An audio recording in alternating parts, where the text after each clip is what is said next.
Prologue to the Prose Edda by Snorri Sturluson. Prologue. In the beginning God created heaven and earth, and all those things which are in them, and last of all two of human kind, Adam and Eve, from whom the races are descended. And their offspring multiplied among themselves, and were scattered throughout the earth. But as time passed, the races of men became unlike in nature. Some were good, and believed on the right, but many more turned after the lusts of the world, and slighted God's command. Wherefore God drowned the world in a swelling of the sea, and all living things, save them alone that were in the ark with Noah. After Noah's flood, 8 of mankind remained alive, who peopled the earth, and the races descended from them. And it was even as before: when the earth was full of folk and inhabited of many, then all the multitude of mankind began to love greed, wealth, and worldly honour, but neglected the worship of God. Now accordingly it came to so evil a pass that they would not name God, and who then could tell their sons of God's mighty wonders? Thus it happened that they lost the name of God, and throughout the wideness of the world the man was not found who could distinguish in aught the trace of his Creator. But not the less did God bestow upon them the gifts of the earth, wealth and happiness for their enjoyment in the world. He increased also their wisdom, so that they knew all earthly matters, and every phase of whatsoever they might see in the air and on the earth. One thing they wondered and pondered over: what it might mean that the earth and the beasts and the birds had one nature in some ways, and yet were unlike in manner of life. In this was their nature one, that the earth was cleft into lofty mountain peaks, wherein water spurted up, and it was not needful to dig longer for water there than in the deep valleys. So it is also with beasts and birds: it is equally far to the blood in the head and the feet. Another quality of the earth is that in each year grass and flowers grow upon the earth, and in the same year all that growth falls away and withers. It is even so with beasts and birds: hair and feathers grow and fall away each year. This is the third nature of the earth, that when it is opened and dug up, the grass grows straightway on the soil which is uppermost on the earth. Boulders and stones they likened to the teeth and bones of living beings. Thus they recognized that the earth was quick, and had life with some manner of nature of its own, and they understood that she was wondrous old in years and mighty in kind. She nourished all that lived, and she took to herself all that died. Therefore they gave her a name, and traced the number of their generations from her.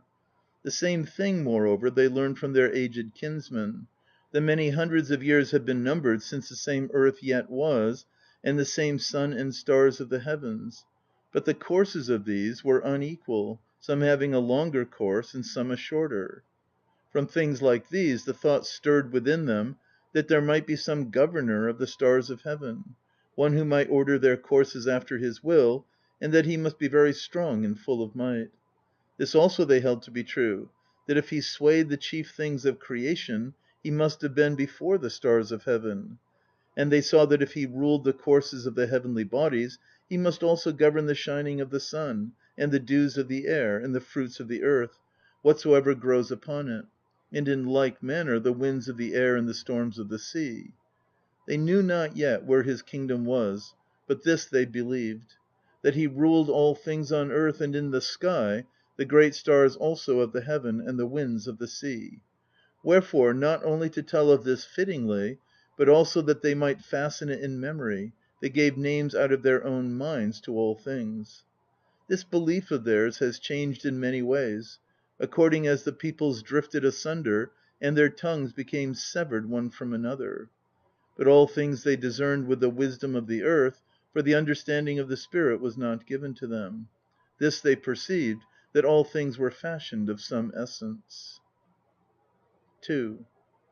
The world was divided into 3 parts. From the south, extending into the west and bordering on the Mediterranean Sea, all this part was called Africa, the southern quarter of which is hot, so that it is parched with the sun. The second part, from west to north and bordering on the ocean, is called Europa or Enea. Its northern part is so cold that no grass grows upon it, and no man dwells there. From the north and all down over the eastern part, even to the south, is called Asia. In that region of the world is all fairness and pride, and the fruits of the earth's increase, gold and jewels. There also is the centre of the earth; and even as the land there is lovelier and better in every way than in other places, so also were the sons of men there most favoured with all goodly gifts: wisdom and strength of the body, beauty, and all manner of knowledge. III. Near the earth's centre was made that goodliest of homes and haunts that ever have been, which is called Troy, even that which we call Turkland. This abode was much more gloriously made than others, and fashioned with more skill of craftsmanship in manifold wise, both in luxury and in the wealth which was there in abundance. There were 12 kingdoms and one high king, and many sovereignties belonging to each kingdom. In the stronghold were 12 chieftains. These chieftains were in every manly part greatly above other men that have ever been in the world. One king among them was called Munon or Mennon, and he was wedded to the daughter of the high king Priam, her who was called Troon. They had a child named Tror, whom we call Thor. He was fostered in Thrace by a certain war duke called Loricus, but when he was 10 winters old he took unto him the weapons of his father. He was as goodly to look upon when he came among other men as the ivory that is inlaid in oak; his hair was fairer than gold. When he was 12 winters old he had his full measure of strength; then he lifted clear of the earth 10 bear skins all at one time. And then he slew Duke Loricus, his foster father, and with him his wife Lora or Glora, and took into his own hands the realm of Thrace, which we call Thrudheim. Then he went forth far and wide over the lands, and sought out every quarter of the earth, overcoming alone all berserks and giants, and one dragon, greatest of all dragons, and many beasts. In the northern half of his kingdom he found the prophetess that is called Sibyl, whom we call Sif, and wedded her. The lineage of Sif I cannot tell; she was fairest of all women, and her hair was like gold. Their son was Lloridi, who resembled his father. His son was Einridi, his son Vingetor, his son Vingener, his son Moda, his son Magi, his son Seskef, his son Bedvig, his son Atra, whom we call Annar, his son Iterman, his son Heremod, his son Skjaldun, whom we call Skuld, his son Bjaf, whom we call Bjarr, his son Jat, his son Gudolfr, his son Finn, his son Frialaf, whom we call Fridleifr. His son was he who is named Woden, whom we call Odin. He was a man far famed for wisdom and every accomplishment. His wife was Frigida, whom we call Frigg. 4. Odin had second sight, and his wife also; and from their foreknowledge he found that his name should be exalted in the northern part of the world, and glorified above the fame of all other kings.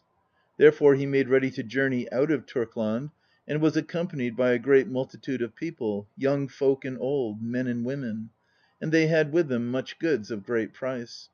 And wherever they went over the lands of the earth, many glorious things were spoken of them, so that they were held more like gods than men.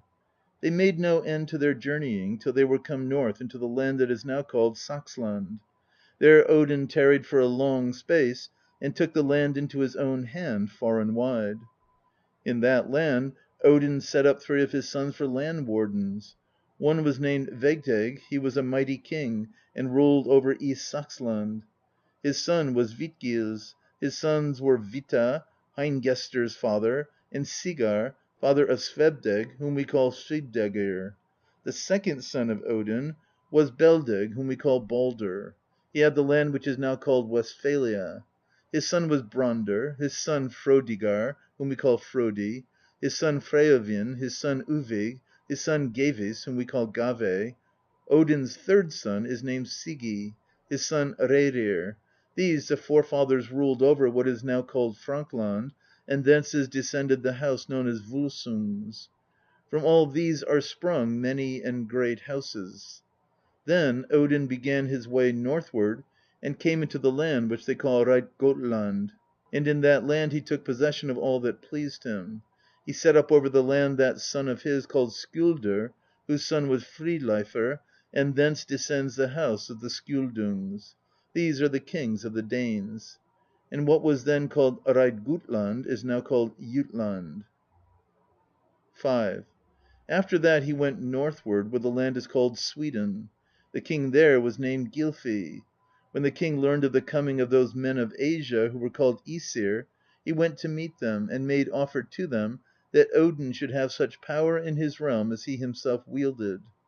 And such well being followed ever upon their footsteps, that in whatsoever lands they dwelt were good seasons and peace. And all believed that they caused these things, for the lords of the land perceived that they were unlike other men whom they had seen, both in fairness and also in wisdom. The fields and the choice lands in that place seemed fair to Odin, and he chose for himself the site of a city which is now called Sigtun. There he established chieftains in the fashion which had prevailed in Troy. He set up also 12 headmen, to be doomsmen over the people, and to judge the laws of the land. And he ordained also all laws, as there had been before in Troy, and according to the customs of the Turks. After that he went into the north, until he was stopped by the sea, which men thought lay around all the lands of the earth. And there he set his son over this kingdom, which is now called Norway. This king was Saemingr. The kings of Norway trace their lineage from him, and so also do the jarls and other mighty men, as is said in the Háttatal. Odin had with him one of his sons called Yngvi, who was king in Sweden after him, and those houses come from him that are called Ynglings. The ^sir took wives of the land for themselves, and some also for their sons. And these kindreds became many in number, so that throughout Saxland, and thence all over the region of the north, they spread out until their tongue, even the speech of the men of Asia, was the native tongue over all these lands.